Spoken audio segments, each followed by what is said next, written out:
It's time for TSN Fantasy. That's what it is. Yeah. That's what it is. Yeah. Fantasy Jesus. I'm here to save this fantasy roster. Fantasy Jesus. Well, it worked for The Rock and it's going to work for me. Yeah. TSS Fantasy. Yeah. TSS Fantasy. And you just got flandered. That's right, ladies and gentlemen. It is Commissioner Cooper, and it's time for TSS Fantasy. And you just got flandered. That's what it is. Yeah. That's right, ladies and gentlemen. It is Commissioner Cooper, and it's time for TSS Fantasy. Yeah! Yeah! Let's go. Freddie is back and ready to rumble. I'm ready to tonight. do football. Let's get the introduction started. Welcome into the studio, Justin Jesus Herrera. Hey, Freddie's back and the energy is back too. You just cannot match that. Me and Nick tried to take it over for a little bit. I thought we got it in sync too, but you just can't match that. Yeah! Yeah, you guys Yeah. brought it though. You guys brought it a few nights though, but you're right. Fred brings a little extra appeal to it. Welcome into the studio, Nick. You got Flander Macaronis. Yes, it's always great to be back. As you can see, I am in the Queen City of Cincinnati, Ohio this evening, and I'm ready to talk about the AFC representative for last year's Super Bowl, the Cincinnati Bengals. Indeed, representing all day. All right, and as we mentioned earlier, welcome into the studio, Fred the Jester Reyes. I can feel it. We're getting close. Football season's coming. I'm excited. I'm getting antsy, man. I'm getting antsy. Yeah, Nine man. Sundays. Nine Sundays. 9 Sundays away. Yeah, we could definitely starting to feel it, getting excited. We're getting mid-July, that time of the sports season where everyone's falling asleep a little bit. So it's like, all right, we got to start getting pumped up for football. That's what we're here for. If you're watching us on YouTube, hit the subscribe button. Why is that? We have a contest. Hit subscribe, and you are automatically entered to win a Hall of Fame jersey from Leroy Butler himself, who made his appearance last Friday, blessed us with that jersey, even though he was called a certain name on this show. Sorry, Mr. Butler. We love you. We appreciate you, and thank you for the jersey. All right. Also, don't forget, visit tssfantasy.com. We have our roundtable on there, all of our exclusive rankings, exclusive articles from OJ the Juice's Loose Mayor. Dr. Miller is about to drop a little article, which you'll see here as well. And there also, so we're going to have some good stuff in there and some upcoming videos in there as well. So you want to check that out. Also, we're doing the show on your fantasy league. Take your fantasy league to the next level. So you check that out all on tssfantasy.com. And as we mentioned, Fred just said it, we're getting close. Football season, it's coming. Get on Underdog Fantasy. Stop messing around. Get on the app. Put in the promo code TSS. We'll double your deposit up to $100. We're going to have lots of cool contests this year. We're going to include Gatorland tickets, Miami Dolphin tickets. We're going to have it all for you. Why do we do that, gentlemen? Because we can. Thank you. Tell them, Nick, why. Because we can, and because we are the fantasy show of who, Freddie? The people. The fantasy show, the people indeed, and we are in Cincinnati. Get your chili ready because we got a house call from Dr. Miller, Bengal style. We'll be right back. Look, I'm a doctor, not an escalator. Spock, give me a hand.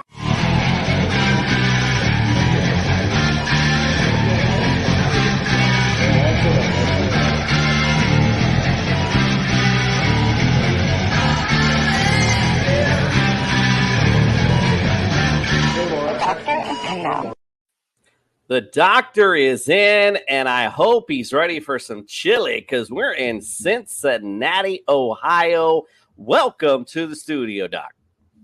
Commissioner, good to be here. Tonight on the house call, we're going to talk about the guy who the rest of the staff, the team, is going to hate on for the next 50 minutes. Ooh, sounds like some haterades about to happen. All right, well, let's start. Speaking of haterade, there's somebody I hated on for quite a long time, especially fantasy perspective, is Mr. Joe Mixon. Called him AKA, I went even as far as called him Mr. Glass. And it was true, but last year, ladies and gentlemen, certainly insert foot in said mouth.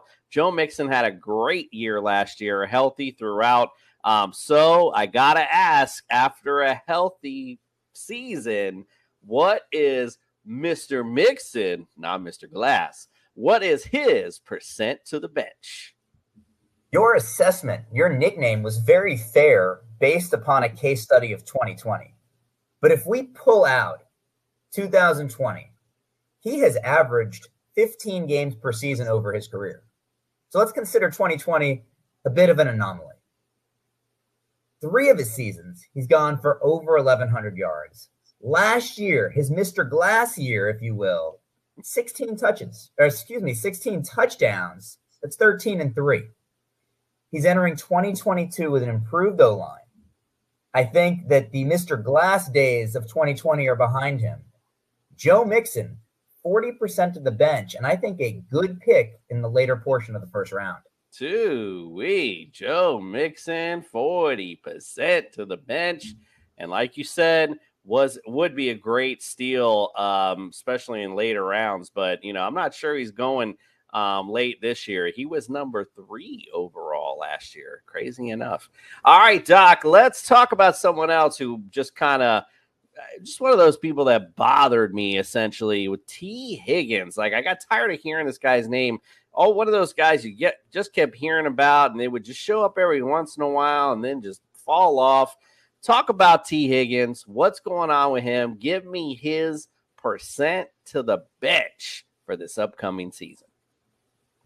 For anybody who got tired of hearing about him, that 75-yard Super Bowl touchdown after the questionable no call on the face mask must have just made you crazy. I mean, that was an awesome highlight. And, we were talking about doing him for tonight's show. That's the first thing that came to mind. I mean, what a great Super Bowl memory for him.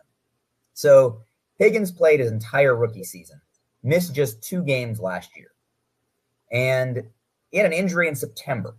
We later found out it was a torn labrum in his shoulder. He had surgery in March for that labrum. Now, we've talked about the labrum on this show before. It acts like a suction cup to deepen the socket of the shoulder, and it allows the arm to better fit into it. So tearing of the labrum is going to reduce stability of the shoulder and therefore strength. Again, he's had the repair. He had it in March.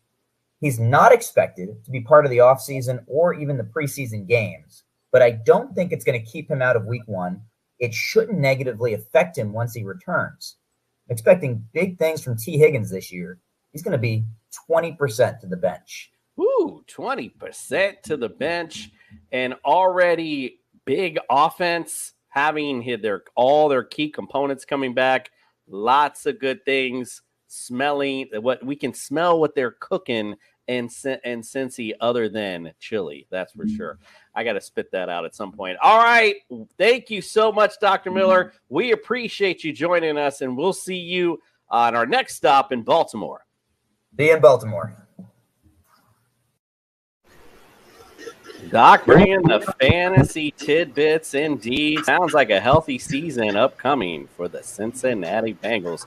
All right, now I'm showing my age with our next promo to bring our guest in, but I really did love the show, and it brought me back to back in the day when I wanted to be a radio disc jockey. Let's bring in our Cincinnati Bengals guest with our special promo. If you've ever wondered whatever became of me, I'm living on the air in Cincinnati, WKRP. Got kind of packing and unpacking, town to town.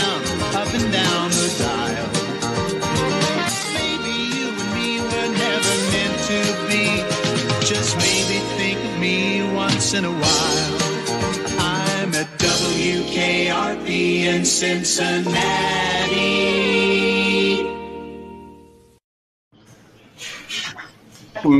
Bringing back all the childhood memories. I don't care if I'm showing my age or not.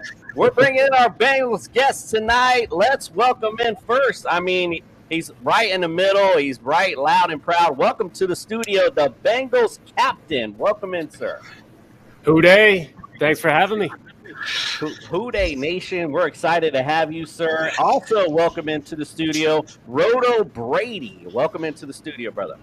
As God is my witness, I swear I thought turkeys could fly. Yes, okay.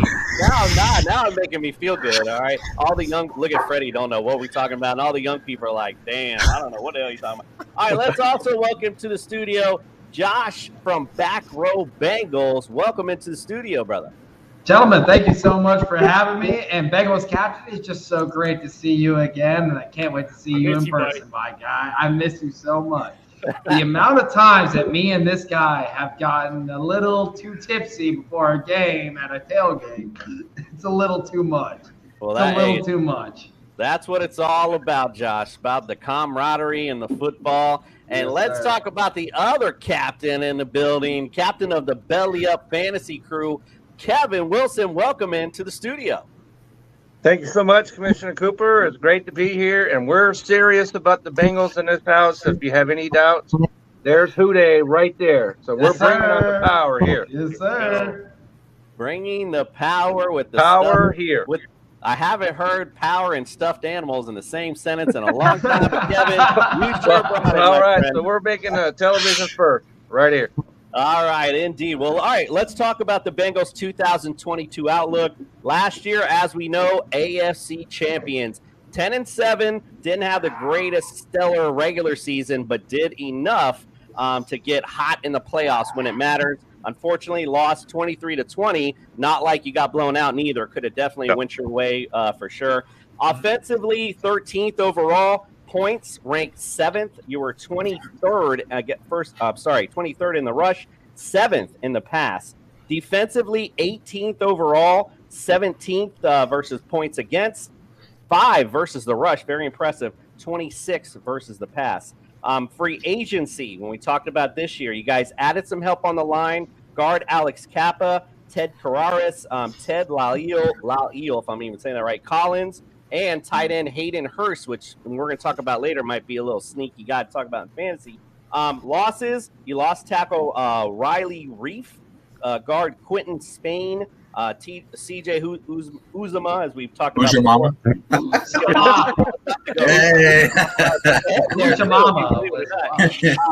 And cornerback Darius Phillips. So all in all, I'm looking at here is a team that went to the Super Bowl, got hot when it mattered. Everyone, obviously, you're going to get everyone's best A game this year. So obviously, when you look at their schedule, you want to say, well, maybe they'll take a couple games back, maybe. But then it's also like, well, at 10-7, how can I say that? So now you also, on the other end of that perspective, you're going to have a little bit of Super Bowl swagger with you as well, coming with the, hey, we just came from the Super Bowl. We know how to do this thing. So my prediction, I got you at between 11 and 12 wins is where I have you guys for this season.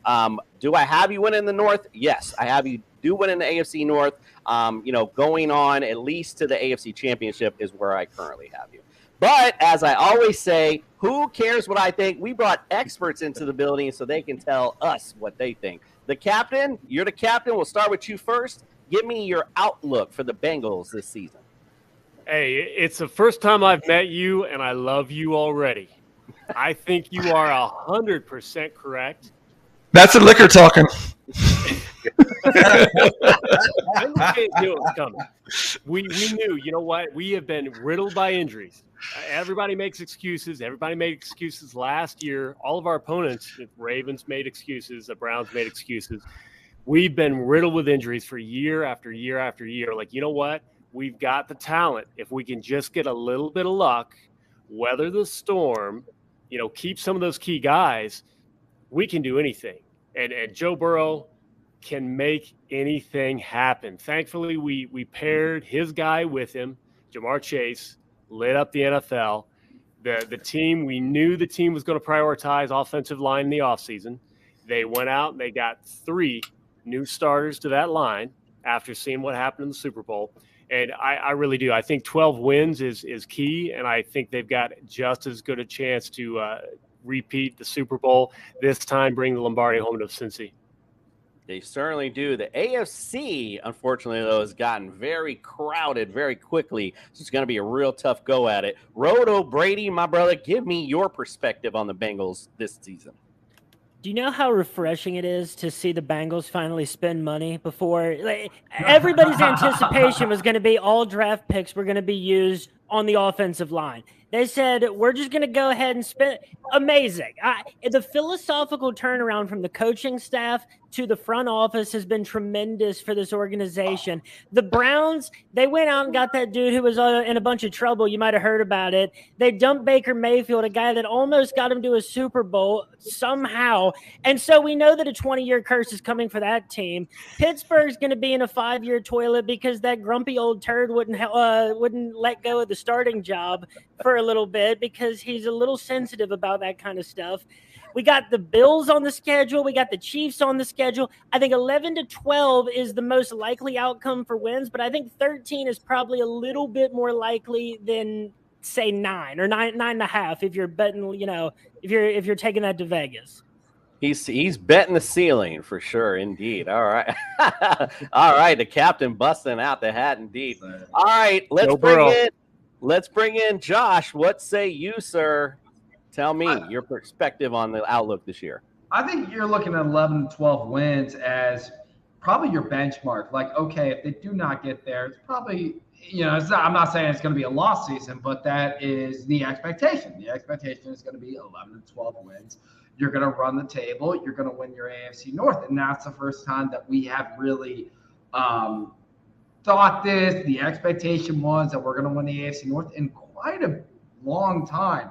But the things that the Bengals did this offseason has really propelled themselves into a great position in which that they can go through the schedule and you look at, and it's kind of weird to look at the Bengals as like, okay, like who's going to beat them and who's the underdog that's going to come out of nowhere and beat the Bengals, because usually the Bengals are in that position. But in all actuality, this Bengals team is a really good team, and they are really, really, really good on the defensive side of the ball. And they're going to be able to hold a lot of those offenses, keep them stagnant. And the Bengals offense is just going to be able to capitalize on that. So if they don't get to 11 wins, it's going to be under expectation. And I will say, if they do not win the AFC North, as a Bengals fan, and as a Bengals fan that has been watching the Bengals for 24 years, and captain, he agrees with this. If they don't get to 11 wins, it's under expectation. It's not where we thought that they would be.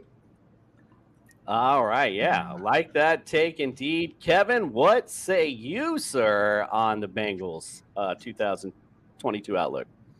Well, I would say that I think that probably 11 wins is about the low bar on the, and maybe 12. I think 13 is just you're asking for a little much right there.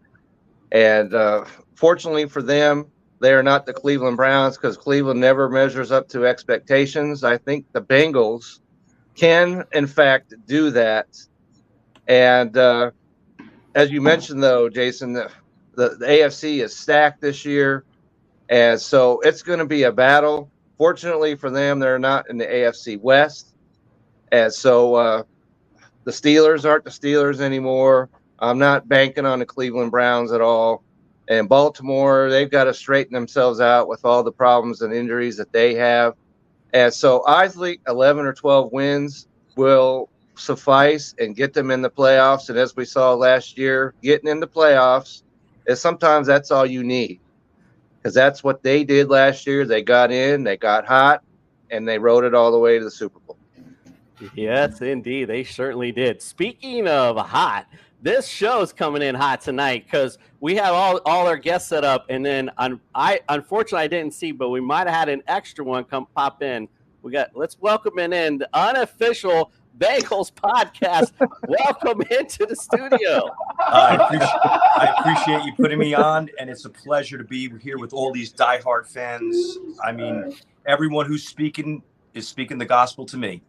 Awesome. Well, we appreciate you. We just got you in, and I know you're coming in kind of cold, so my apologies to set you up this way. But since it's your wheelhouse, all we're asking everyone just now, the topic was give us the 2022 outlook for the Bengals, your prediction on how far their record and how far you think they may go. Okay, so I would say it's hard to predict wins and losses. You know, we can run down a schedule. We can all say 10, 11, 12 wins, you know, whatever the case may be. But what I'm saying is double-digit wins and playoffs is probably in the cards for us. If you look at the schedule, if you break down everything, you break down our division, I don't care. I know we're all saying 11, 12, 13 wins, and it probably is going to fall there, but give me 10 wins. Give me 9 and 7. Give me 9 and 8 and make the playoffs. Just get us into the tournament. And with the crew that we have and the resilience that they have and the unity that they have, we're going to go places. It's that Joe Cool mentality. I totally agree. Got that playoff swagger. It's definitely that it factor that the players talk about. Nick, we'll go to you, sir. What's your take on the Bengals this season? Okay, full disclosure, I'm a Steelers fan, so Cue up the booze, Jason. Come on, boo. I wiped my ass with that terrible towel this year, by the way. We all need to take a stop here and make a bathroom run. I think we do. Kevin, you guys are doing the booze all on your own. I love it. Yeah, you can go take the bathroom break, and you don't have to come back, as far as I'm concerned. I'm sorry, where are you at? What's your background? I'm here. Hey, is that the jungle behind you? Yeah, it's the jungle because I'm supposed to be nice to my guests. You don't have to take the gloves off for me, Nick. I was told to play nice. I was told to play nice. No. So anyway, I have you guys at 12-5. You guys got a pretty favorable schedule. You guys have all the favorable tools on paper, and we know what you guys can do physically. The only thing it haunts every team, and I'm not slamming them, it's the Super Bowl hangover. One team always falls apart, no matter if it's the winning team or the losing team. But theoretically, from top to bottom, on your roster and on your rebuilt coaching staff, you guys should run the North, and you guys should make it back into the tournament. Whether you make it back to the Super Bowl, that's one other thing. But again, it's always that Super Bowl hangover that one team always has that just doesn't correlate into the next season. And other than that, you guys have all the tools that you should be ready to go. Because again, like I said, as a Steelers fan, I'm not predicting big things for this season for Pittsburgh. Because I don't like Kenny Pickett. I thought that was a wasted pick. The Browns are the Browns. And right now, not everything is gelling in Baltimore. Lamar's not happy with his contract. He's got really no one to throw to except Mark Andrews. So, again, theoretically, you guys should run the Northern Division. I've never kissed a Steelers fan, but Nick, you're tempting me. I like you. The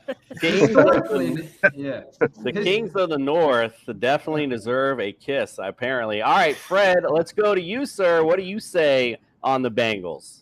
And you're on mute, just in case you don't know. He doesn't know because he's still there. I say 10-7. I kind of believe, like Nick, somebody always comes out the next season after they make the Super Bowl and they just don't start off really quickly. I think that happens to the Bengals. I actually think they go 2-2 out of the first 4 games out the gate, losing to Dallas and either Miami or the Jets. It just happens. Losing to Dallas. Losing to Dallas. I live in Dallas. We can get into that. So listen. We can get into it always that. happens. I think 10-7. I think they hold off the Ravens. I don't see them going back to the Super Bowl. I think it's Buffalo's year, but that's just me. But hey, we're gonna see what happens up. 10-7 is my call. I have a question. How many years are we into calling it Buffalo's year? Because I feel like this is at year 3 right now. That's a and fair. they have yet to get there. Fair question. Fair question. Yet to get there. So now we have to ask: is Sean McDermott the actual answer in Buffalo? Is Josh Allen the actual answer in Buffalo? Because You don't have to ask that Sean question. McDermott's never. I guess That's not the question. I guess it's Buffalo's year, but it's never been their year. They've always lost it for some reason. It's a fair assessment. You want to blame a Well, coin week 16 is a pretty big game then, huh? Oh yeah. I do think it's going to be. Agreed. That's going to decide a lot of things. That's going to be incredible. We'll transition to the games in just 1 second. Let's let Justin give his final take on the Bengals season. What do you say, sir? Well, I'm gonna break it down real quick for you guys. It's gonna be 13-4. You guys are not running a gauntlet for a season. I mean, you guys got the NFC East, and you got the NFC or the AFC East, the NFC South. You're not running a gauntlet. You got Buffalo. You got to worry about the Eagles. You got to worry about the Cowboys. That's pretty much it. Actually, you guys will beat Buffalo and lose to New England. But that's just because New England has that kind of like expertise. And Zach Taylor, I think, is a nuthead. I don't think he's really that great of a coach, to be honest with you. Yeah. Yeah, I said it. Okay. All right. So in a game in which that they were down 11, I believe, Bengals captain, they were down 11, right, in Arrowhead. I believe that they were down 11 in Arrowhead. Well, I mean, 21-3. Came back and won. Was that not coaching at all? Like, there was no coaching. It was just Joe Burrow and the offense. That was a lot of Joe Burrow. It takes a good quarterback to pull it out. A lot of the defense and takes a lot of. I never seen the defense bad. I agree with you. Taylor. I agree that Zach Taylor. If Zach Taylor picked somebody else, he would not be where he is right now. And a game that's the ultimate. It's the ultimate team game. That's all I'm gonna say. Smith. It's the ultimate team game. You guys, everybody in football, as you know, watching the game, everyone's dependent on anyone. So to say one or the other is kind of silly. I think either way, it's all a team effort all the way around. Let's go transition though before we're here all night to the team portion of this. Let's go. We'll start with Josh. We'll start with you first. Give me the best game on the schedule that you like this season. Oh, the best game on the schedule. You're definitely going to look at that Week 17 matchup with Buffalo on Monday night. I mean, that's going to be for not only positioning in the AFC North. You're looking at positioning in the AFC playoffs as in and of itself. Who's going to get a home field advantage? Buffalo's got to come to Cincinnati way deep into January, or not way deep into January 2nd, way deep into the season is what I meant to say. They got to come in way deep into the season. And the thing is about the Jungle, when it got closer to crunch time, the Jungle really turned it up, and the ability of the fans being there and the Bengals being able to come out there and have, play really, really good at home it's going to speak volumes for them coming that week. And that's going to be for probably the number one spot in the AFC playoffs. So that's exactly what I'm looking at. And that's going to be a great game. And that's where we're going to find out who's the best team in the AFC. That's it right there. It's going to be Buffalo versus Cincinnati in Cincinnati. Who's going to win that ball game? That's Josh has the AFC Conference Championship picked out already. Got it right there. Roto Brady, what say you, sir? What's your favorite game on the schedule? All right, to avoid 5 straight people saying the Buffalo game, I'll take it. What's the blockbuster game of the season? Yeah, it's the Bills. For many reasons, they weren't on the schedule last year when we had a murderer's row of great victories in a row. But what could be the biggest game of the year is potentially that Week 5 Cowboys game. I think it comes at a vital point in the season. It could come at a point where we might be 2-2. Depending on, if we are the team that has a bit of a letdown because, we're the team that was not supposed to be in the Super Bowl last year. And so I think that Cowboys game in Dallas, in Jerry's world, and that disgusting super mall of a stadium, I think that could be a really pivotal matchup for the rest of, directing the rest of the course of the season. Kev, other than the Bills, you got something? Well, I'm in Dallas, so for a personal perspective, I can't wait for the Bengals to come in here and show us how things are supposed to be done. Because I've actually been in this Super Mall of a stadium, and so I just can't wait to see what they're going to do. But I think that the pivotal game is the very first against the Steelers, because we could talk about rivals with the Browns, we could talk rivals with the Ravens, but the rivals, as we all know, is the Steelers, and they're playing them at home. It's going to set the tone for the season, and if they can come out, like I said, it's at home. They should be able to put the smackdown on the Steelers, set their tone as being headed towards the trash bin, and so I think that first game could set them up for whatever comes up after that. If they win and win convincingly, they're set to really do some damage coming down, through their schedule. I like that. All right, Captain, what do you say? Give me a game you like. I'm going to let social media drive my decision. I have never met bigger trolls after we beat this team. But my eye, let me set the stage for December 4th. We've got on the big screen, little baby Mahomes. Maury Povich rolls out with the DNA test, and we find out that, yes, Joe Burrow is the father. For 3 in a row. Oh, hey, who's your daddy? Maury Povich reference. Captain, if you think you love me, it's mutual, my brother. It's mutual. I love it. All right, the unofficial Bengals podcast. My brother, tell me, what's your favorite game on the schedule? How could I not agree with the captain? If you think about the Chiefs beating them twice last year, destroying their dreams in their home stadium, they're going to be after us. Mahomes is going to be trying to play his best. Reed is going to be game planning the enemy. They're going to be totally out to try to beat the Bengals. So, yes, the Bills game is probably the most pivotal. And obviously the Ravens are going to be fun. Steelers week 1, definitely fun. But that Chiefs game is a big one.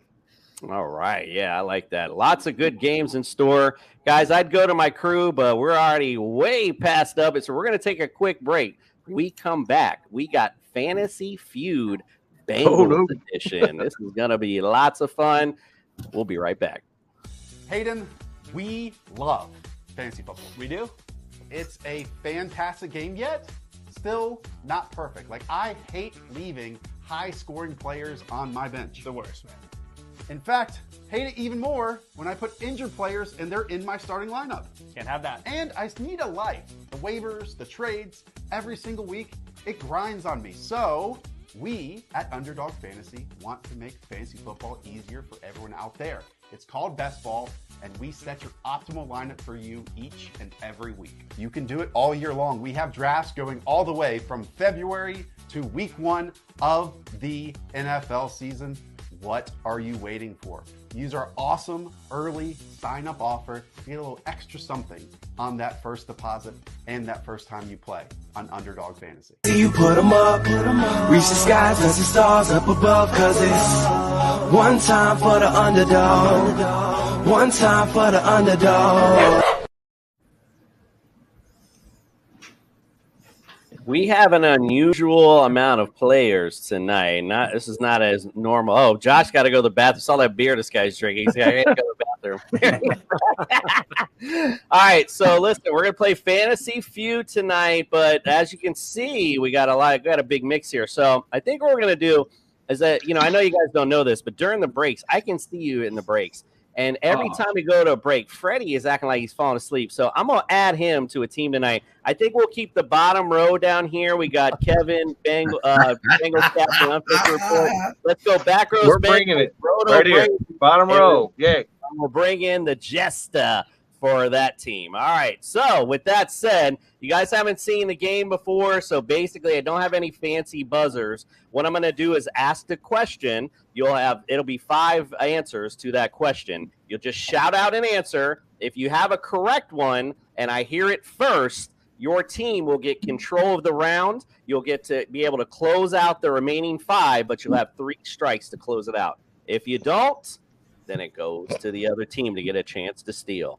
And you just got one guess at it. So before Nick wants to put in his little 2 cents, just one at a time. One guess at a time. Yeah, don't roll up the whole list. So don't shout out a bunch of different players. Just shout out one, but just try to shout it out as fast as you can. That's the gist of it. All right, ladies and gentlemen, with all that said, it's time to play the feud.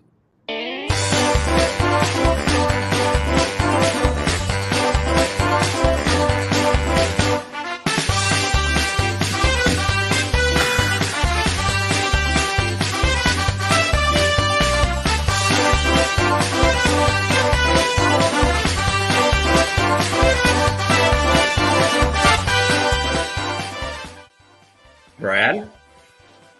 Justin Jefferson. Justin Jefferson. It's going to be a long game.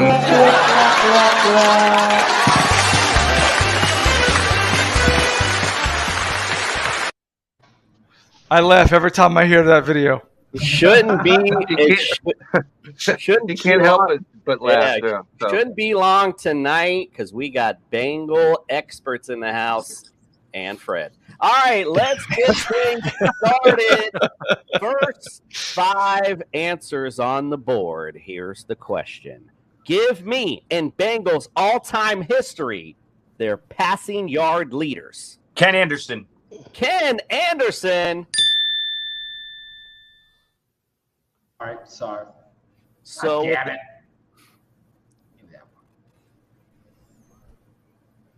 it. With a lot of people in my video goes a little crazy, so my bad. That is correct. Ken Anderson, 32,838. He is numero uno on the list. Great job.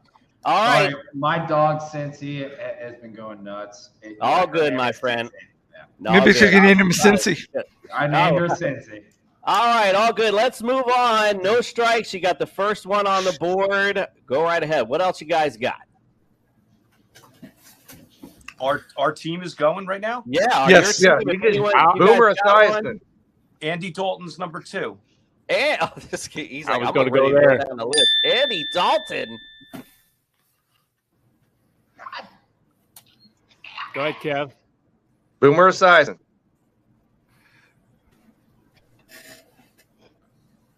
I'm gonna skip the corrects because they're just taking too long on my end. Correct answer to Andy Dalton, 31,594. Boomer Esiason, also correct. Number 3, 27,149. No strikes. Come on, Captain. You got 4 and 5 left on the board. 4 and 5. I hate to say his name, but Carson Palmer. Yes. Carson Palmer is correct. That's number 4 on the list. 22,694. You got one left. Number 5. You got no strikes though. Jeff Blake. Jeff Blake.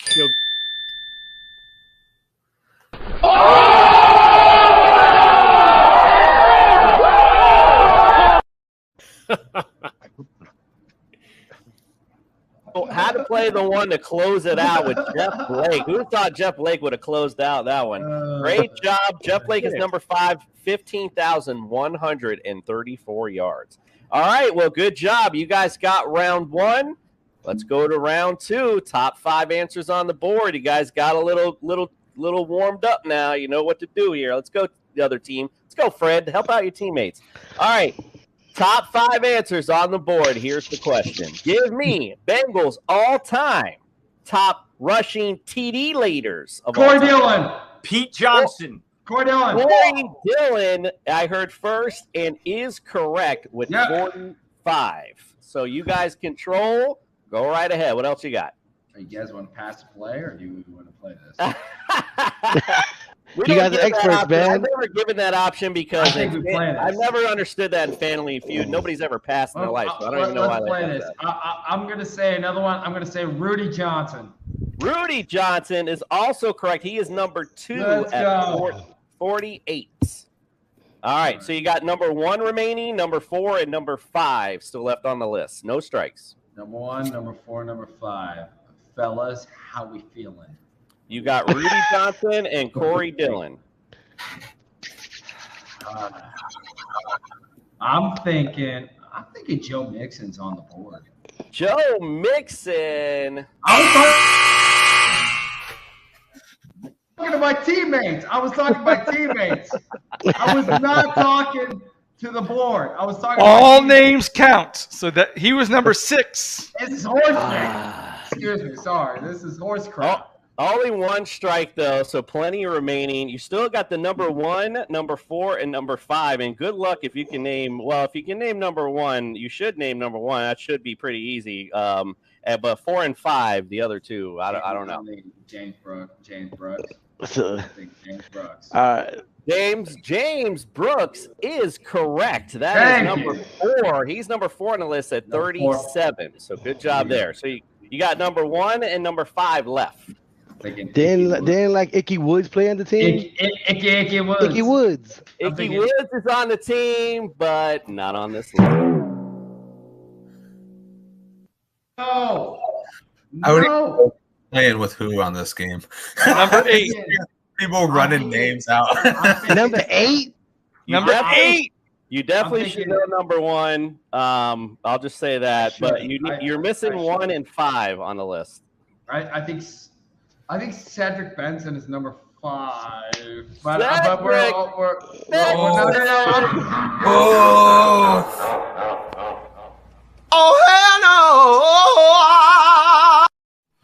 He was number 12, sir. This is horseshit. I was talking it out. I was thinking he was thinking out loud. All right, hold on. Let's know number 1.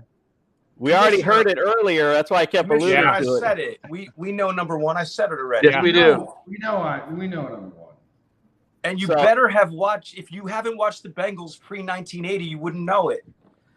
Yep, you got it. I have. Number 1, he was a fullback disguised as a halfback. For all you guys that didn't get it, Pete Johnson. Pete Johnson, 64 TDs. Numero uno on this list. I'm so sorry. You know number 5. Do you guys know number 5? Just out of curiosity. Only because I have his rookie card. I think it might be Larry Kinnebrew. It is correct. Larry Kinnebrew is number 5. He's tied. He's tied with 37 there at the end. So good job. Way to snag that. He was a little way behind. Okay. All right. I might have misappropriated this team. I feel bad for you guys. My bad. But guess what? I'm about to even the odds up because I'm really going to test your fanhood now. This is a question. No matter any fan that comes on here, they're always stumped. Top 5 answers on the board. Here's the question. Give me all time the top 5 teams you have the best winning percentage against. Browns. The Cleveland Browns is God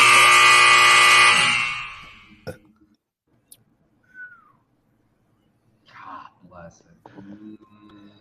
You guys got a chance up here. Go ahead, Jester. You got one? I want to know if they have one first because they're real Cincinnati fans. I think I might know one. Just say it, man. Just say it. Even with a low. Go ahead. The Raiders. I know we have the Raiders. Does anyone want to say one of the Black Cats in Florida? What do you guys think? Come on, Captain. Jacksonville. The Jacksonville Jaguars. That's a good question. Even with a loss last year, the Jets? The Jets. See, I told you, this stumps everyone.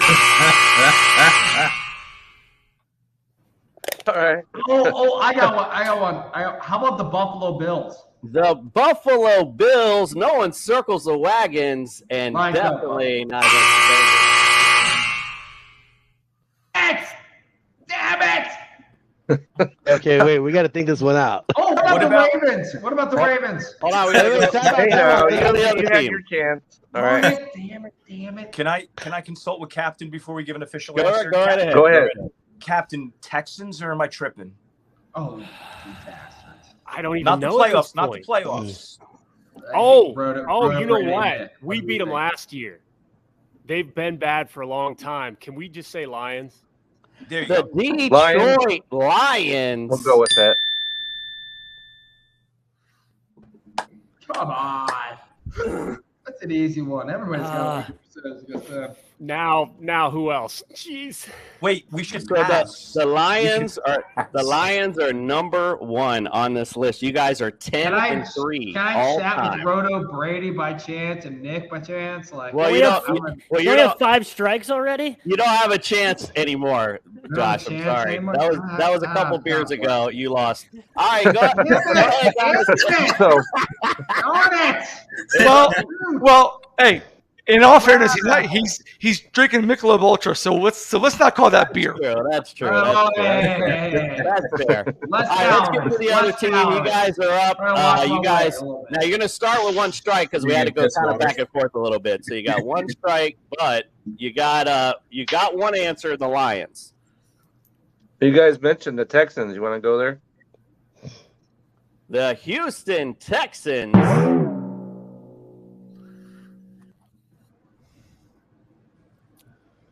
Oh boy, you guys are bad against the bad teams. Damn. We don't hear anything coming out of you, Justin.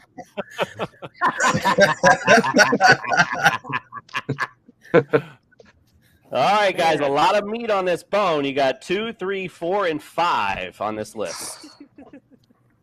What? I don't know, guys. Washington? Throw it out there. Washington. The Commanders. Stop it. Get some help. Wait. Don't say nothing. Yeah, Don't jump out need there. Some help down here. Don't jump out there. Check this out. I kind of know this game. Pick somebody within the same division of the Lions. That's how you do it. I don't know about all Well, that. it's your turn now. Yeah. Okay. He's like, I'm not going to pick it, but I'm giving you this is who I think, but I'll let the experts do it. You spelled it wrong. It's backwards, dude. Did anybody say Cleveland? Cleveland? Hey, I'm talking with you my said friend. it first. I'm talking with my teammates here. Okay, I think I would go anybody with somebody said like Cleveland? either Minnesota or Chicago. Yeah, you said Cleveland earlier. Chicago's been bad for a long time. Say Cleveland again. I'm willing to roll the dice with Chicago if my teammates concur. Well, you know what? Chicago Bears. The Chicago Bears for the win or the loss.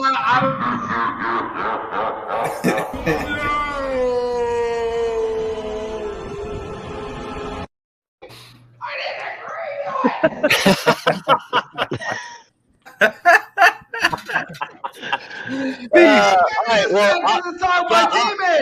Josh, I'll give you one last quick bite at it. Is there anyone? The Giants. The Giants would have been on this list. They were number 5. They've been rough against the Giants. The rest of this list, number 2, the Eagles. You guys are 9-3 all time against the Eagles. And one.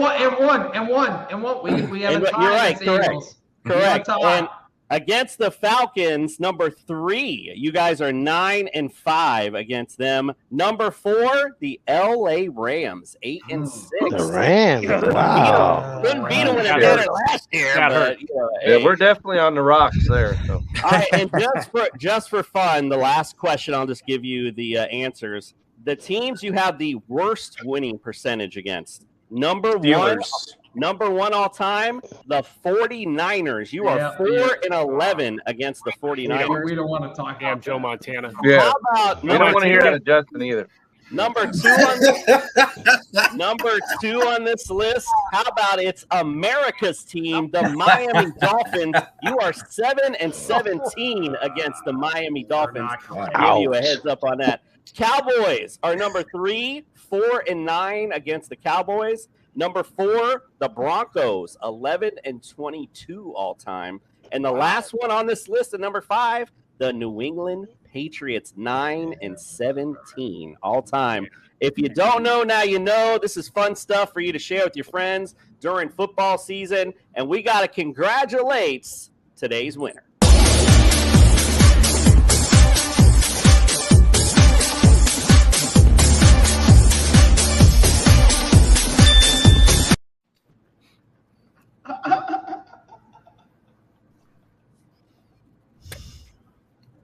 The camera and video will finally catch up. All right.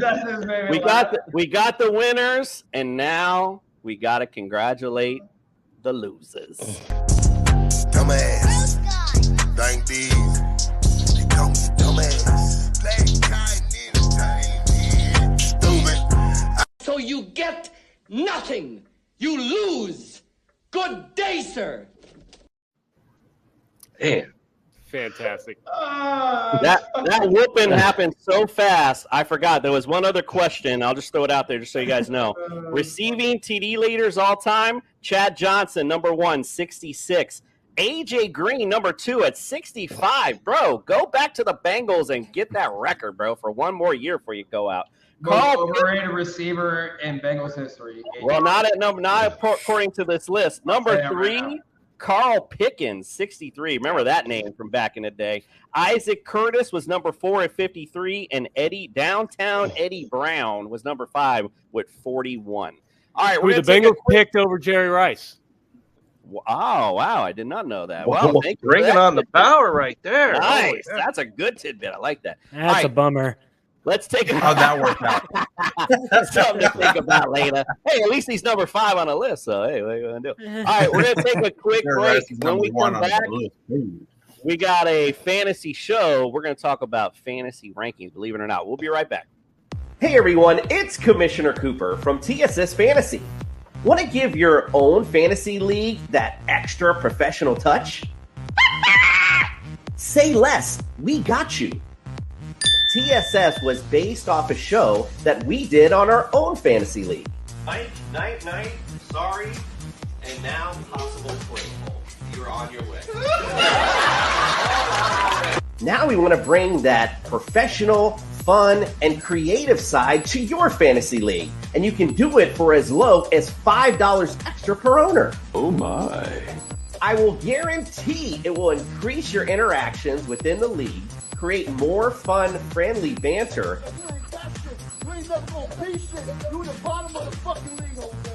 and give your league that extra real-life feel that you didn't know it needed.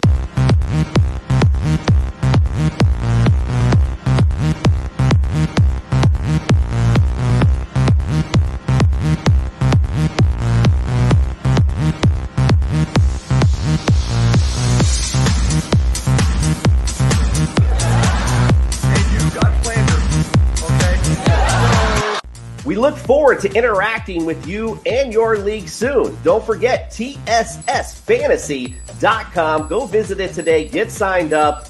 We are the fantasy show of the people.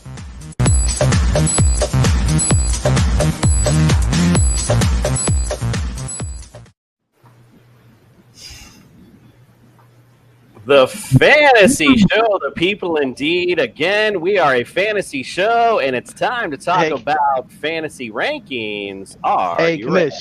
Yes, sir. You just spoiled my whole little thing. Oh. Hey, Commish, I'm out.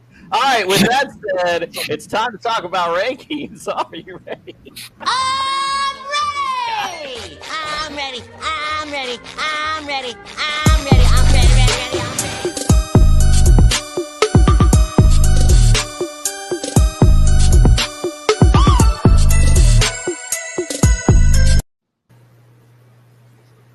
Oh, that it's been a long vacation for Fred, so apparently this is a little too much. He's got to warm up a little bit. He's got a little cardio to get things going. All right, let's start out with the quarterback position. Let's talk about Joe Burrow last year, number 9 QB overall. Mr. Joe Cool.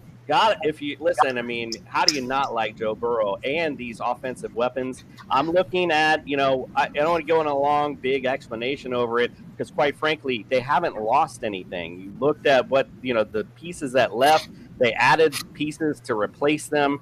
There's nothing missing from this team that was hitting on all cylinders last year in the playoffs. I know Fred mentioned earlier maybe they struggled a little bit in the beginning of the season. I don't see that because they struggled so much in the regular season last year. So you're going to have a little bit of that moxie from the Super Bowl coming in for them. So, again, Joe Burrow, I like a lot this season. I got him ranked number 8 so far. Justin, what say you on Joe Burrow? I'm bumping him up to number 5, and he's right there in competition with Kyler Murray. Both beautiful throwers of the ball. I mean, absolutely, these two guys are great. I think Burrow takes it because he's got better weapons. I mean, for me, I look at this guy. He had most pressure throws last year, and he had the best throw. He had the best catchable throw. So 75% of his pressured throws were catchable. And I'm looking at that, I'm going, okay, that's freaking money right there. This is a guy who, when the pressure is on him, like that offensive line was garbage last year. When the pressure was on him, he was making these passes. He was making them look great.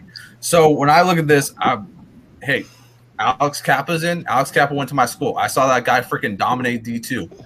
You know, they brought in Larrell Collins, who was, you know, a dominant right tackle / left tackle for the Cowboys. He also moved in guard. You guys went out. You guys addressed your position.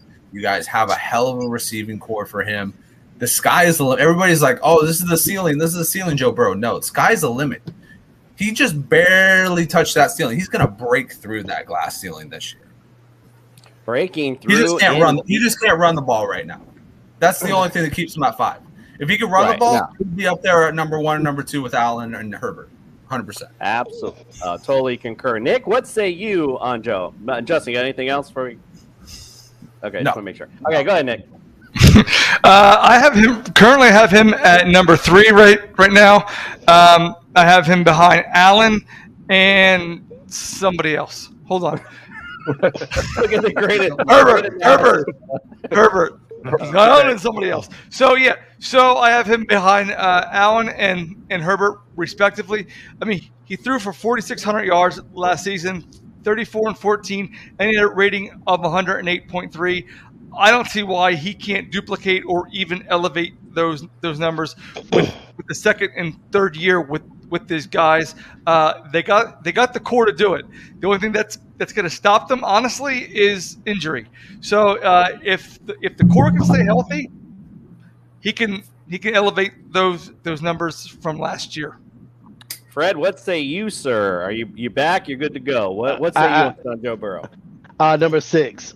I think he's going to have a great year. That's not saying that he's going to have a bad year, but I see Herbert, Murray, Rodgers, Josh Allen, and then Mahomes ahead of him.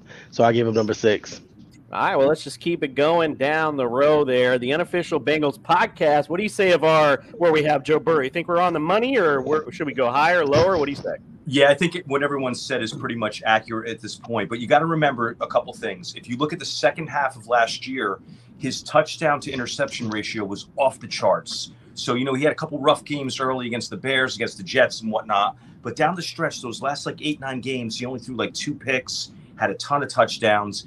And for those of you that don't think he can run, he just ran 20 miles an hour at training camp, at OTAs. So I know we don't want Joe Burrow to run. Let's be honest. Any fan out there, we don't want to see him run.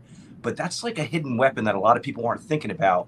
And to belabor the point, you get those 3 new offensive linemen in, you roll him out to the right side now, and he's got a lot of freedom there to pass the ball with a nice tight pocket, everyone blocking for him up front, not the same kind of pressure that he had last year.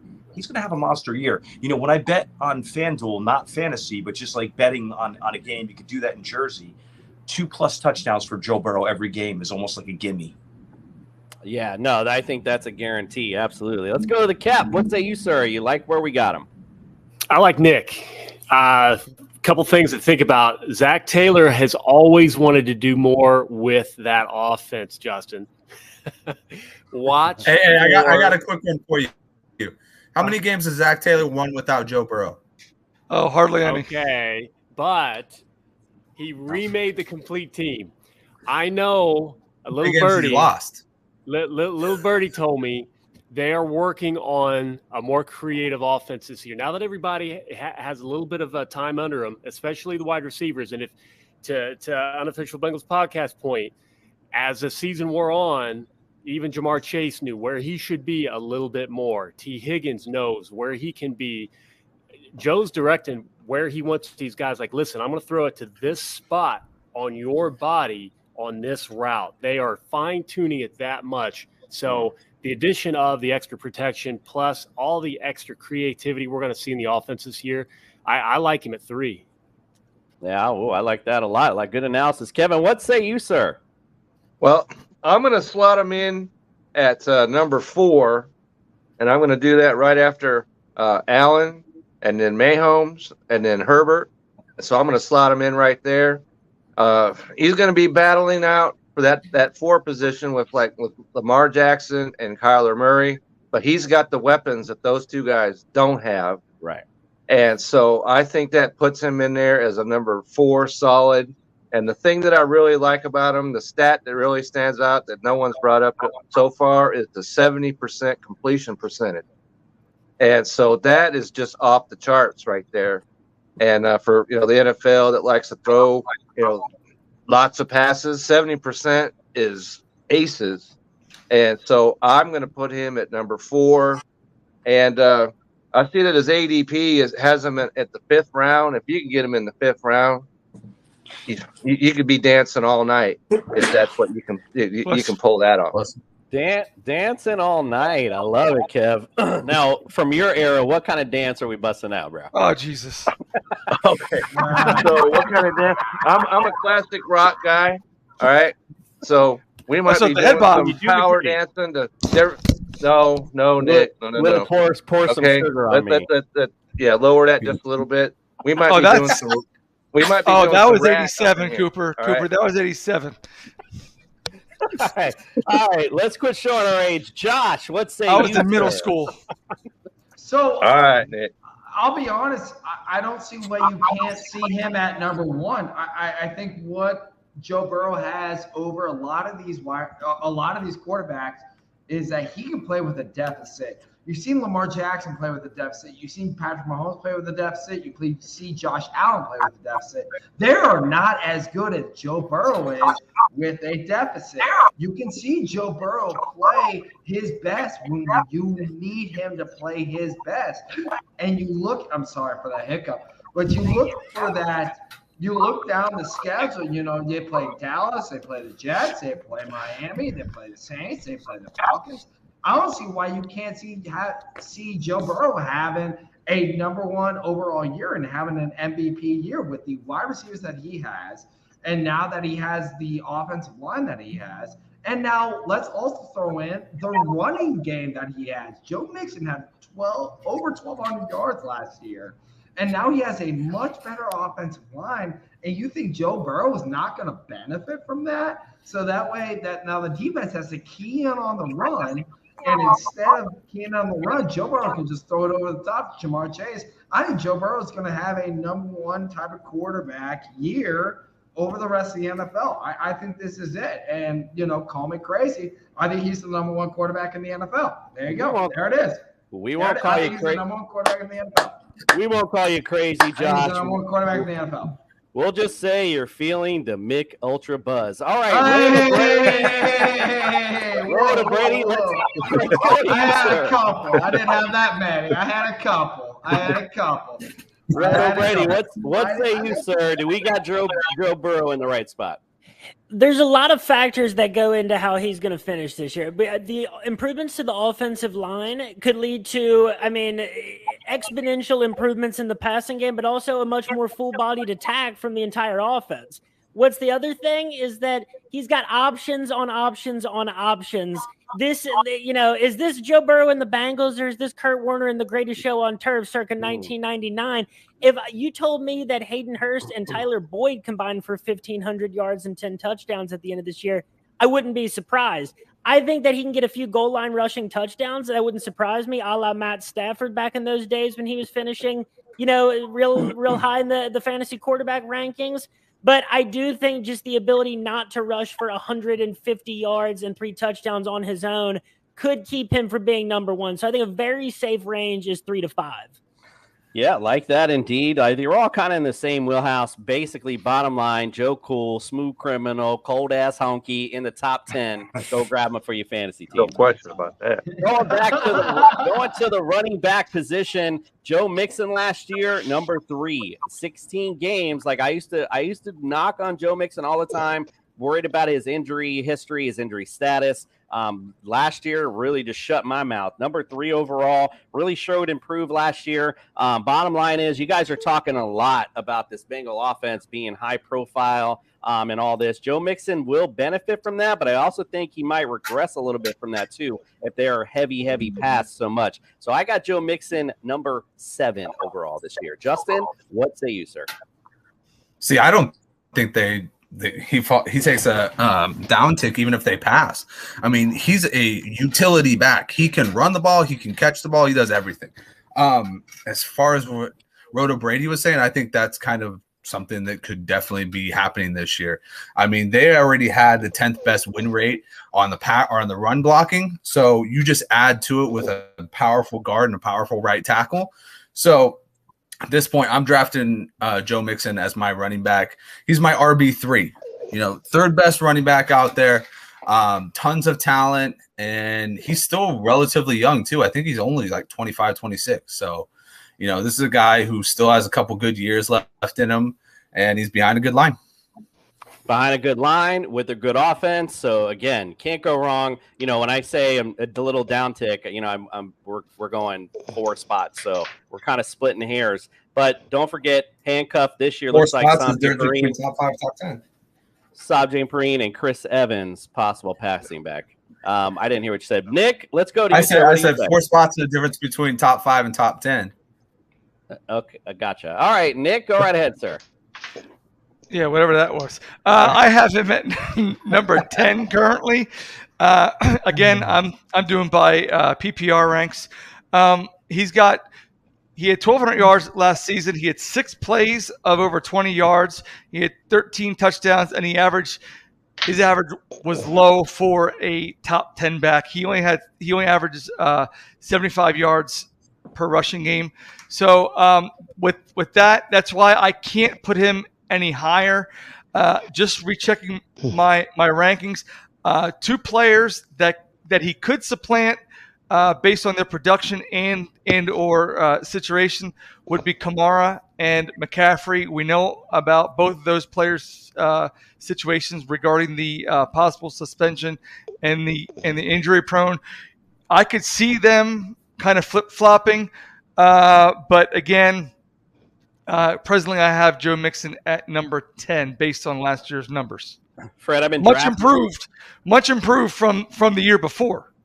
Fred, I've been drafting with you for a long time, sir, and you, sir, are a Joe Mixon guy if I have ever not seen one. What say you? Where you got him ranked this year? I'll kind of agree with you. Every year I get to pick Joe Mixon. The one year he does really well, I didn't get him, but I had Jonathan Taylor, so that's okay. I give him 6 or 7, man. There's a few of them ahead of him: Taylor, Chubb, Cook. I agree totally with you, Jason. Right around 7. All right, let's go. We'll go to the top first. Let's go to Roto Brady. We'll start off with you. Give me your take on the running backs and really just Joe Mixon. Where do you got Joe at? Yeah, I have him at 6, and that's because personally, I will have no part of Christian McCaffrey. So I count him out of that range where you'd be picking one of your top running backs. I'd feel much more comfortable having Joe Mixon on my roster than Christian McCaffrey.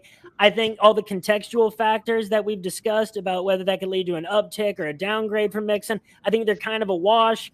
There's not really that guy that I think is going to be there to steal the important moments from Joe Mixon. If anything, I'd go to Vegas and put on plus 10,000 for Shamari Jones to get 3 goal line touchdowns as an undrafted free agent. But otherwise, I think he's really safe where he is, and I want no part of Christian McCaffrey for all the reasons discussed. Everything we just said, Mr. Brady, that was probably the most astute thing about him not getting nobody there to take anything away from him. I think that's really a big point because a lot of the running backs that we talk about, there's somebody there behind him that can take away something. You're right. There's really nothing behind Joe Mixon right now, so you hit it spot on. Josh, what say you, sir? Is he the number 1 back overall too? See, what you're looking at here is a guy behind a very bad offensive line, ran 12.05 last year. And that's a big number for any back, and not only any back, but any back that's in the AFC North. And now he's got an offensive line that is mean, tough, nasty, got that Cincinnati style in them. And now they're going to come out there, and you have this receiving threat that while it is elite, they're not going to rely on it. They're going to rely a lot on the running game. They're going to rely a lot on taking time off the clock, and they're going to rely on Joe Mixon to take over games. You look at the Raiders game last year in which Joe Mixon rushed for over 100 yards and a couple touchdowns, and you're going to see that a lot more this year because they have a better offensive line, and there's more games in which that Joe Mixon can take over the game. In which we don't need this elite receiving corps. We really just need Joe Mixon. So you're going to see him go over 1,205. If there's any reason for him to go under 1,000 yards, it probably means that he was injured for the majority of the year. That's what I would say. So if you're looking for a running back in fantasy this year, Joe Mixon is your guy.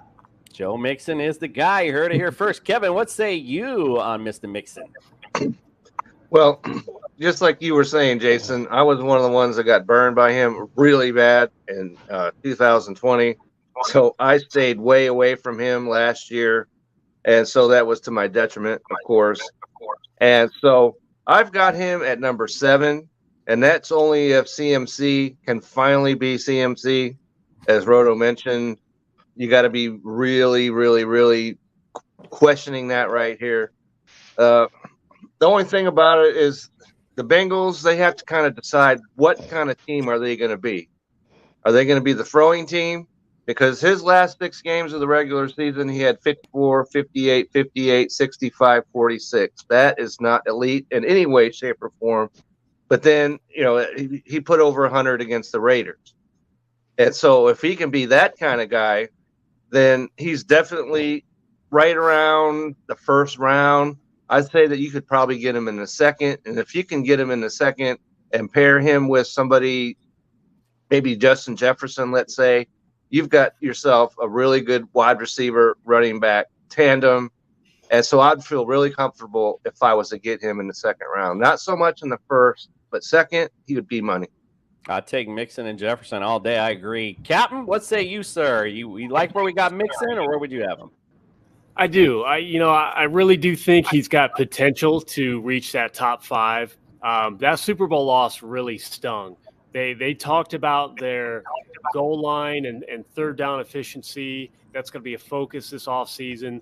And the whole mix-up or timing or whatever it was with Samaje Mixon wanted to be in the game at that point in time. And I'll tell you a quick story about Mixon. When he was behind Jeremy Hill, running backs coach at the time, hands me the phone, shows me this text, and Mixon was going off. He's like, I am so much better than Hill. He said it differently. I can't say it on air. He is determined. I guarantee that sat with him the entire offseason. And those pivotal moments that Kevin was talking about, everybody's talking about, it's got to be Mixon. Mixon's getting the ball more often. He's going to be in on third down more often this year. It's going to be a little bit different for them. So he could be top 5. It's funny, as much as a football connoisseur I am, and all the shows we've done, I forgot about that. And I was going off about that too. I remember talking to my wife, like, why isn't Joe Mixon the most important down, and you don't have Joe Mixon running the ball? It didn't make any sense. I remember being on the show going crazy about it. Totally right. Thank you. Thanks for the reminder on that one. I totally forgot. Unofficials Bengal podcast. What say you, sir? Commish, you're totally right. That third down in the Super Bowl really laid a picture for the future, and we're going to see Joe Mixon in there more on third downs from now on. So that's going to contribute to his fantasy value. And if you think about what they did to that right side of the offensive line, I don't want to belabor the point, but La'el Collins is a mauler. Alex Kappa has great movement skills. He's going to get more, as long as he stays healthy. I mean, that's been the big factor over his career. But if he stays healthy behind that line, he's going to get a lot of production. He's going to be in there more on third downs. And again, if you're taking the bettor's point of view, not the fantasy, you take Mixon for over 18.5 receiving yards a game. Another winning bet. You heard it here first. Boy, oh boy, yeah. Joe Mixon, Yeah, like I said, betting show. that's I know, yeah, exactly. Yeah, we definitely need to come back for future betting for sure. All right, let's go to the receivers. We got look, I mean, if you listened to my show last year in the summer, I was the guy who told you from day one that Jamar Chase was going to be a top 10 guy. It didn't make any sense for him not to be. Captain, you had it on earlier. I was like, when I said last summer, the Joe Burrow went and asked for his homeboy from college. Where do you think he's going to throw the ball to? And of course, he's going to throw to Jamar Chase. And he proved us right. Number 3 last year. I have him at number 3 this year. Only because, again, we're splitting hairs. Cooper Kupp, Justin Jefferson. Game flow dictates touchdowns. There's all kind of different factors. That's just where I have him. He could easily be the number 1 receiver overall. T. Higgins, I got tired of hearing. He was one of those guys, like for me, you'll hear me talk about J.K. Dobbins tomorrow night. I can't stand talking about that dude because it's always we're hearing about potential. What this guy could do. I've been hearing that a lot about T. Higgins, and quite frankly, hadn't seen, but every once in a while him pop up. Last year, though, started to show improve last year. 17th overall. Last year, he was 20. And so this year, I have him 23rd, just taking a little step back. Tyler Boyd, another nice surprise for you guys at number 33 overall last year. Like him as well. I got him around a little bit above that. I got him at 31 this year. Just kind of, again, talking about game flow. That's why I took a little bit away from T. Higgins, add a little bit to Tyler Boyd. Again, I want to add, because we went way over time, so I just want to add in the tight end so we can kind of wrap this up. Hayden Hurst could be that surprise tight end for you this year, quite frankly. He had a great year with Atlanta until they drafted Kyle Pitts. They draft Kyle Pitts in, he fades back. It makes sense. But now you got a potential top 10 guy in a good offense who you saw what they did with CJ Uzomah a few times last year. Uzi Yamama last year in a few games, he was the top tight end sometimes. So he had some great games. So imagine if now you got an already talented Hayden Hurst in the mix. This could be big things and a big sleeper for you at the tight end position. Justin, I lumped it all in. Give me your receiving threats for the Bengals. Chase is 2. Higgins is 10. Chase is the upside guy to Jefferson being the do-it-all guy. So, I mean, obviously last year he had 6 games of over 20 points, and he had 1 game, 55 points, where he absolutely exploded. Higgins is your absolutely do-it-all everywhere on the field, possession, deep threat. He can be in the slot. He's just the guy. As far as Boyd and Hayden Hurst go, I think it's going to go to Boyd. I'm not a huge Hayden Hurst fan, never have been. He's never really reached that level that everybody wanted him to. I think his highest touchdown receptions was 5, and that was the previous year with Atlanta that Coop talked about. So I think Boyd coming out of the slot is going to be huge this year. He hits the slot 75% of the time last year, and I think that you can really take advantage of another big-bodied wide receiver in the end zone, especially when you got to double up Chase or Higgins. So that is my take on that. And Boyd, I have him at 40. Not a huge numbers for Hayden Hurst. I agree. However, he was that season the number 10 fantasy tight end in PPR. Nick, what say you, sir, on the Bengals receiving threats? Right now, I have Jamar Chase at number 2. I have T. Higgins at 33. And I got Tyler Boyd at 56. And the reason why I have him at 56, why he's so low, is because he's just a forgotten guy. I mean, he really only sees the ball in the end zone, and he's only got five TDs. 2 years ago, he was the guy, and then ever since they got Chase and then Higgins, he just like the forgotten guy. So that's why I have him so low. And as far as Hayden Hurst, I'm not really expecting big things because they just got one ball, too many guys to get to, and Hurst, you're open here. Let me just get it to you. That's what happened with CJ Uzomah last year, and like I said, it was a few weeks where he was the number 1 tight end overall during that week. Jester, let's say you, sir. What do you say on the Bengals receiving threats? And you're on mute again, sir. I totally agree with Nick on hers. I think it's like you said, he might have 2 big weeks. It just happens like that. Boyd, I don't even care about him. I think Jamar Chase is fifth. I don't think he's in the top three. I think CeeDee Lamb, Jefferson, Cup, and Diggs are better. And I think Higgins is right around 12 or 13. Yeah, I think they're gonna have better years this year. I think everybody drank the Kool-Aid last year. I think he's really good. He's the top five, but he is fifth. And Higgins will be right around 12 to 14. Ladies and gentlemen, if you like grape Kool-Aid, the Jester is serving Give it it to up me. tonight Give it to for me. you. Give me the Kool-Aid. Give me orange all day long. Drinking all of it. He does not like it at all. Let's say you. And listen, and when you go to TSS, this is the kind of analysis that you want. When you're like, I'm not even thinking about it. I'm not even worried about it. Tyler Boyd, like that's like number 50 or 60. Like, come on. We'll start down at the bottom again, work our way back up. Unofficial Bengals podcast. Start you, sir. What say you on the receiving threats and tight end? Okay, so here it is. Obviously, Jamar Chase is a major talent in this league and is going to be a dominant player for years to come. But the problem with the Bengals from a fantasy point of view is they split the receptions between each guy. If you take last season's 17 games, and I don't know the numbers, but I'm just going to rough them, but it was like 5 games Boyd had the most yards and receptions, 6 games Higgins, 7 games Chase. Like, they're all right there. So there's these guys that are almost like feast or famine, unfortunately. So I don't know if you can really bank on like Jamar Chase, start him every week, because it might be a Higgins week. It might be a Boyd week. And that's what we saw last year. Truthfully, this is going to sound like a weird take, and I really just came up with it now. But Hayden Hurst might be like the most reliable number there. Joe Burrow has never had like a really solid, reliable tight end. I know Uzama had his moments, but Hurst is an underdog. Like, he got beat out by Andrews in Baltimore, who wouldn't get beat out. He got beat out by Pitts in Atlanta, and who wouldn't get beat out by him. Now he's going to be the number one guy. Maybe I'm tripping. I would say he's the best bet of all of them, even though all 3 kick butt. Wow, we're gonna record that, bro. We're gonna have to play that later, because if that comes true, wow, we'll call you Nostradamus on this show. Bengals captain, what say you, sir, on the Bengals receiving threat? That's tough to follow. I absolutely love Hayden Hurst, but the Bengals do not, and I don't see that changing, but they're not going to scheme the tight end open. It's not an offense that centers around the tight end. It was said, hey, if he's open, he's going to get the ball. So it's going to be real boom or bust for tight ends in Cincinnati. Justin said it all for me. Top 3, absolutely. And with the expectation that Burrow's going to take another surprising step forward, even more yards, even more touchdowns, it's going to get spread around with those top 3 wide receivers.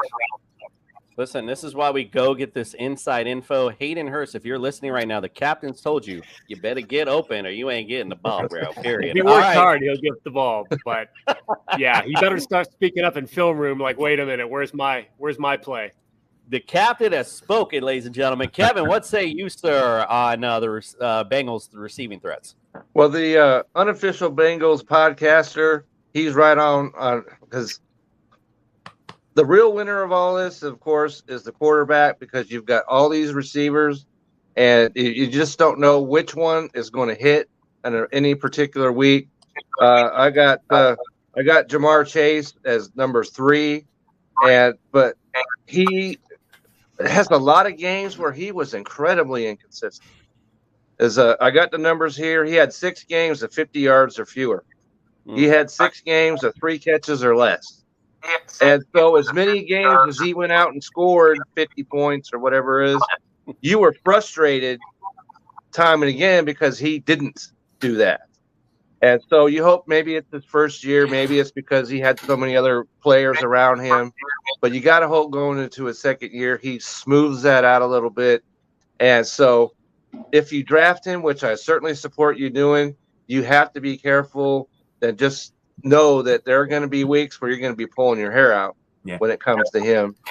And so I just want to also Hayden Hurst, he's the 24th ranked tight end right now. And so if you get him at that spot, there's a lot of value that you could have right there. And so if I'm drafting that late and I can get somebody like Hayden Hurst, I'm going to do it, and I'm going to feel really good about it. And sleep pretty well, I think. Yeah, Hayden Hurst is your second tight end or something. You're Yeah, money if in he's the bank second at tight that end, point. you are good to go. Money in the bank. Josh, what say you, sir? We got the Bengals receiving core where we should. So, as a fan of the Bengals, you are more than excited for this offense coming in. Absolutely. Now, with just a fantasy perspective, you have to look at, like I said before, this running game is going to open wide ass open. If Joe Mixon can run out there with a very bad offensive line and get over 1,200 yards, I mean, imagine what he can do with a great offensive line. So you're going to see these touches start to kind of go away. And, you know, as much as I love Tyler Boyd, and me and Captain have both expressed our love for Tyler Boyd, he's not going to get as many touches this year. And that's what it is. And the same with Hayden Hurst and the same with T. Higgins. As much as we love those players and as much as they are so good on our offense and we are so reliable on them, this running game is going to blast wide open, and you're going to see those receiving numbers come down a lot. So with Jamar Chase, T. Higgins, and Tyler Boyd, I would be very suspicious of taking them very early in your fantasy draft because I do think the Bengals are going to go for a more run-first offense. So as a Bengals fan who loves every single bit of their offense, I do think that their wide receiving core is going to take a hit because their running game is going to open wide ass open. Makes sense to me. If you're going to gain a little somewhere, you got to take a little back somewhere else. Roto Brady, what say you, sir? Where we have the receiving threats? So strategy-wise, I'd be happy if I could get Jamar Chase. I'd be willing to take him as the second wide receiver overall. I'd be thrilled if I could get him as the fifth receiver overall. ADP-wise, I would rather take Tyler Boyd where he's going to go than T. Higgins where he's going to go. And I base that off of the reliable production of 800-plus yards last year with 5 touchdowns, but 71.3% of passes caught. I think there's going to be a lot less checkdowns to Joe Mixon, who caught 42 passes at a 90% catch rate last year because the offensive line's better and Joe won't have to rush in those situations. So I'm a big fan of what Tyler Boyd can do with his hands. And, you know, those Pittsburgh offensive products, Nick might be a benefactor of that this year. I know he's not as optimistic on that.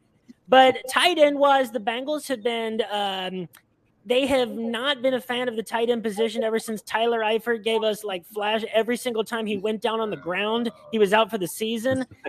Personally, I would have preferred in this first round had we gotten Trey McBride or maybe taken a late draft flyer on a guy like Isaiah Likely from Coastal. Hayden Hurst to me is not a guy that you're going to want as a low-end tight end 1 or a high-end tight end 2. I think that's a guy that if you need a replacement on any given week, I think he's a guy I'd be really confident plugging in if you need someone on a late basis. But I think that, it's going to be too tough to predict how this is going to be distributed week in and week out. I think Joe Mixon is going to rush for more yards, but I think he's going to have less catches and less receiving yards. And we always say every year when there's a great offense, well, they can only have so much offense. And time again, we're wrong about that with at least one team, So I'm confident that there's enough distribution here to keep at least 4 of those 5 guys happy. But how that shakes out on a week-by-week basis, I'm not comfortable plugging in Hurst in every week. Tonight, I've heard the passing game's going to be great. I heard the running game's going to be great. The receivers are going to be great. Ty, everything's going to be great. All right, it's the Bengals. They're back. Houday Nation back for the AFC Championship run. That's right. Houday. Here he is. Houday. We appreciate you guys coming in. Let's go around the room. We'll start with Roto Brady since you closed us out. We'll start with you first. Let everyone know where they can subscribe and find all your great stuff out, my friend. Guys, you can follow me on Twitter at Roto Brady. That's the name you see here. And I host Roto Ballers MMA, DFS, and sports betting podcast. Tune into that before UFC cards every week to get picks on that. Thanks. Nice. All right. Yeah, make sure you check that out, UFC fans, and definitely bring in the big fantasy knowledge tonight. We appreciate you. Josh, Backrows Bengals, let everyone know where they can subscribe, follow your great stuff.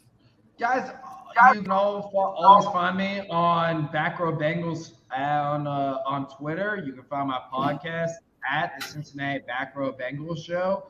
I really appreciate it. Any sort of follow. I've been on a little bit of a hiatus, been moving around quite a bit, but it's all good stuff. So I will be back on the podcast very, very, very soon. So I appreciate all you for listening to me. And guys, thank you so much for having me on. It's been an absolute blast. We appreciate having you. And yeah, make sure to go. Hey, man, Josh, you got to get on it, man. It's about time, but football season coming. Got to get something out. I know. I just moved apartments, just got a brand new job. So everything is brand new. So all right, don't make me stick the captain on you, Kevin. I know that you're on the Belly Up, everywhere in Belly Up. So let everyone know where we can subscribe and find all your great stuff at, my friend. Well, you can always find me at Twitter on Kevin62WILSEA, and you can find me in the old haunt of Commissioner Cooper and Justin over there on the Fantasy Football Dynasty Edition, which comes out Sunday mornings at 11 a.m. And also, I'm the host of the Belly Up Fantasy Live Baseball Show that we're going to get Nick back on this week. And if you always go to the Belly Up Fantasy website, I was gone for a couple weeks on vacation, but I have another story that I just put out last Friday. It's right there, and so you got it, Jason. I'm out there on Belly Up, so just look me up, hit me up, and you'll find. Hit up your boy Kev. All kind of great articles all the time. All right, let's go to the captain tonight, man. It's been an absolute pleasure to have you into the studio, my friend. Let everyone know where they can subscribe, follow your good stuff, and if you have any charities or anything you support, please, this is your time. Thank you so much for having me.